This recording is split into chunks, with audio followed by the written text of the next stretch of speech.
पूरा यादव जी खुश हो गया है। देखो कौन सा वंश? यादव वंश। यादव वंश महाराष्ट्र के, यादव वंश के संस्थापक भीलम प्रथम। कौन थे? भीलम प्रथम, भीलम पंचम, भीलम पंचम। याद रहेगा। यादव वंश किस राज्य में? यादव वंश के संस्थापक भीलम पंचम। यादव वंश की राजधानी देवगिरी, जिसका अभी का नाम दौलताबाद है। देवगिरी का नाम दौलताबाद, देवगिरी का नाम महाराष्ट्र में कौन सा वंश? यादव वंश। यादव वंश के संस्थापक भीलम पंचम, भीलम पंचम। इस वंश की राजधानी, इस वंश का अगला जो शासक है सिंघम था, सिंघन। क्या नाम था? सिंघन। इससे कोई खास क्वेश्चन नहीं आएगा। अगला शासक रामचंद्र देव। देखिए लिखा है कि नहीं? कौन शासक? रामचंद्र देव। देखिए इस पे नाम का भी असर पड़ा है। भीलम प्रथम के बाद योग्यता में देखेंगे तो रामचंद्र देव, रामचंद्र देव। देखिए यहां तो काकतीय वंश है। काकतीय वंश ने मलिक काफूर के आगे हथियार डाल दिया, यानी मलिक काफूर अलाउद्दीन का सेनापति था, यानी उसने अलाउद्दीन खिलजी का अधीनता स्वीकार कर लिया। यादव वंश का शासक संस्थापक भीलम प्रथम, भीलम पंचम। अगला शासक सिंघन था। उसके बाद रामचंद्र देव बना।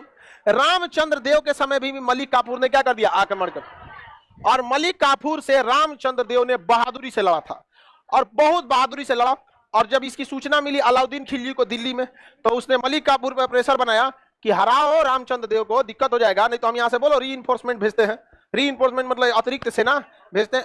देखिए मुगलों के पास और दिल्ली सल्तनत वालों के पास एक चीज था कि सेना का बैकअप ठीक ठाक था उन सबके पास, प्लानिंग जबरदस्त थी उन सब की।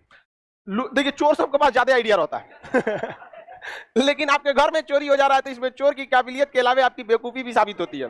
दोनों चीज को आपको स्वीकारना पड़ेगा। ऐसा नहीं कि आप केवल दूसरे की जिम्मेदारी देते। तो अब राजा का आदेश आ गया तो मलिक काफूर कहा कि बाप रे बाप, अब तो ना छोड़ेंगे। बहुत खतरनाक मार हुआ। बाद में अंततः जीत गया मलिक काफूर। मलिक काफूर क्या हो गया? जीत गया। मलिक काफूर बंदी बना लिया किसको? रामचंद्र। अलाउद्दीन खिलजी के सामने लाया गया। अलाउद्दीन खिलजी के सामने ला के रखा गया। चारों ओर से तलवार थी। अलाउद्दीन खिलजी ने कहा था, बोल तेरे साथ क्या सुलूक किया जाए, मार दिया जाए कि छोड़ दिया? तो रामचंद्र देव ने कहा था मार दिया जाए, छोड़ दिया जाए नहीं, मार दिया जाए। पूछा कि बताओ कैसा सुलूक किया? तो कहा राजा की तरफ। कहा कि राजा की तरह कैसे सुलूक होता है? कहा कि राजा या तो सम्मान से जीता है, या तो तलवार से इसकी गर्दन उतार दी जाती है। या तो सम्मान से हमें रखो, या तो हमारी गर्दन उतार। अलाउद्दीन खिलजी का गजब शासक है। अलाउद्दीन खिलजी ने इज्जत के साथ मलिक इन्हें वापस भेज दिया, और कहा रामचंद्र देव को इज्जत से वापस भेज दिया, और एक छोटे से गांव का जागीरदार बना के भेज दिया। कहा कि देखिए इंसानियत और मोह माया देखेंगे तो हम तो राजा की तरह शासन नहीं कर पाएंगे। पता चला तो आपका देखा देखी सब कहेगा कि मार दिया जाए, हम का साम्राज्य लौटाते रहेंगे।